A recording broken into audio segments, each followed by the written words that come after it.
Olá, querido aluno, vamos para a questão de número 11. A questão de número 11 diz o seguinte: uma das maiores evidências que reforçam a teoria do Big Bang é o chamado deslocamento para o vermelho, ou redshift.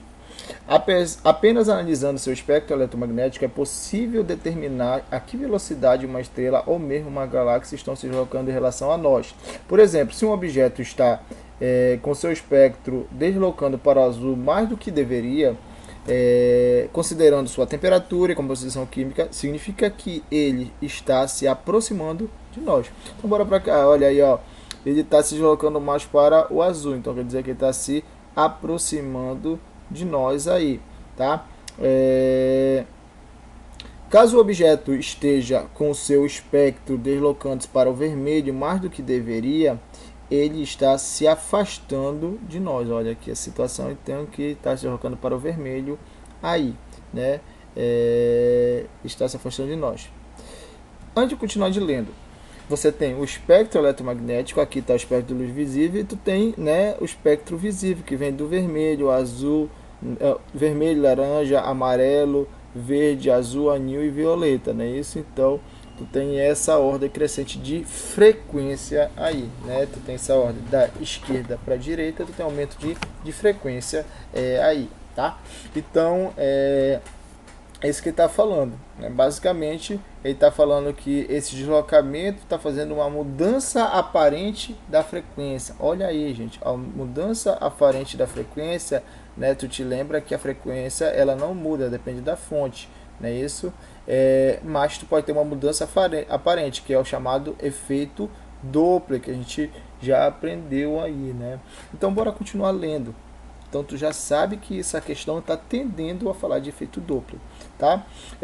Como quase todos os objetos astronômicos têm seu espectro deslocando para o vermelho, conclui-se que a maioria dos objetos celestes está se afastando, ou seja, então o universo está expandindo, né? Isso, o que corrobora a teoria do universo em expansão, tá bom? Então, como a maioria dos objetos está indo para a banda do vermelho, ou seja, diminuindo a frequência e consequentemente aumentando o comprimento de onda, né? Então tu tá tendo esse redshift, o universo está se expandindo aí.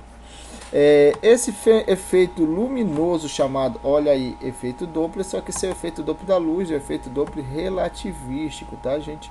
O nosso famoso efeito Doppler relativístico aí no caso. Tu sabe que a gente tinha esse efeito Doppler em outras situações que é no som, né? E quando tu tinha um som que tu tinha uma frequência aparente maior, né? Ele estava indo para o agudo, e uma frequência aparente menor, né? Ele está indo para um som grave, né? Isso, tu sabe que uma frequência alta o som agudo, frequência baixa o som grave, tá bom? Esse fenômeno luminoso chamado de efeito Doppler relativístico tem um análogo sonoro, tá, gente? Então ele quer um análogo sonoro aí, que pode ser determinado. Olha aí, gente, esse efeito Doppler, essa mudança em decorrência, né, da mudança de posição, né, entre frequência ou entre fonte e observador, né? Isso, então tu tem uma movimentação aí, né? Se estivesse parado, as frequências elas permaneceram iguais. Então tu tem um aumento aí dessa posição, né? Isso tem uma movimentação, uma velocidade associada aí. Então, bora para cá para as alternativas, né?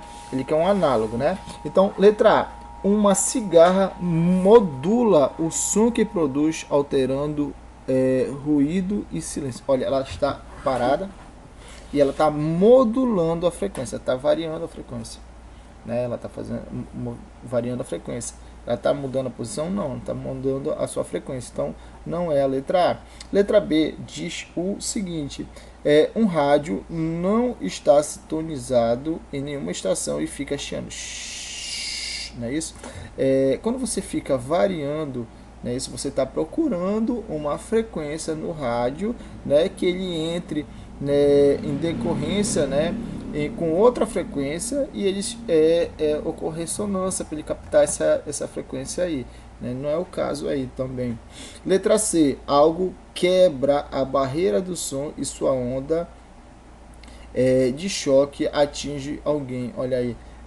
Quando uma aeronave, um carro, um veículo, ele vai quebrar a barreira do som, né? E tu dá aquele espanto, né? Isso dá ocorrendo por quê? Porque os dois corpos vão ter na mesma velocidade de propagação, o som e o veículo eles estão na mesma velocidade de propagação, tá?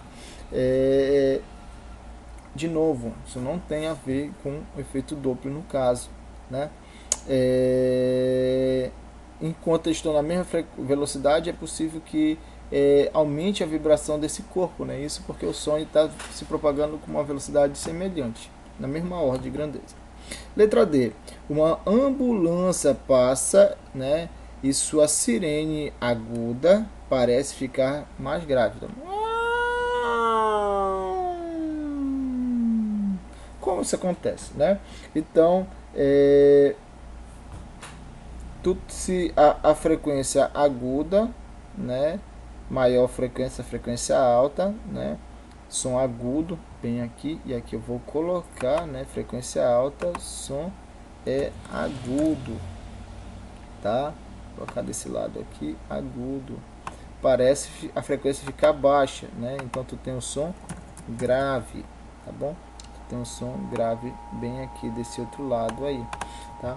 Então isso ocorre por uma mudança, né, aparente da frequência, decorrência da mudança entre a distância, a posição entre fonte e observador. Então você já sabe que a alternativa correta é a letra D de Deus, tá bom? A alternativa correta é a letra D. Bora ver a letra E. A mesma nota é tocada em diversos instrumentos de timbres diferentes. Já está falando que isso é timbres diferentes. Mesma nota, mesma frequência, né? Então, é a letra D a questão correta.